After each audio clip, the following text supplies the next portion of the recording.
لو عندك مناسبة وعايزة تحتفلي مع الناس اللي بتحبيها بوصفة السويس رول دي، ركزي معايا.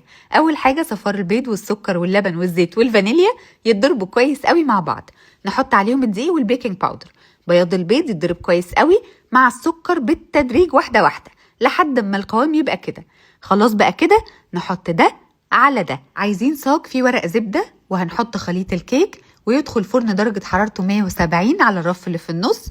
هيقعد 15 دقيقة ويطلع كده. هنسيبه يبرد ونلفه لفة كده بورق الزبدة ياخد نفس الشكل، ونسيبه يهدى خالص ونجهز الحشوة. وهنا بقى قررت اني هحشي كريم شانتيه من دريم، مناسب جدا للحشو ومناسب جدا للتزيين، فاستخدمت بطعم الفراولة ده علشان هحشي بيه وهزين بالسادة. عايزة اقول لكم انه سهل وسريع جدا، وان كل كيس بياخد بس نص كوباية من اللبن الساقع او المية الساقعة عشان تاخدي النتيجة الخطيرة دي.